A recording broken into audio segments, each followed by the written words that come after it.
کاش پیش از دی بهاران میرسید، کاش میناب و غمش روزی به پایان میرسید.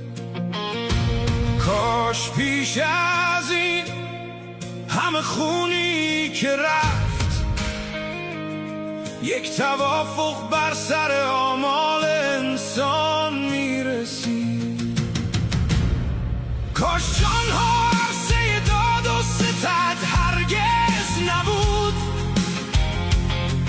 حرمت جان از ازل نزد کسی ناقص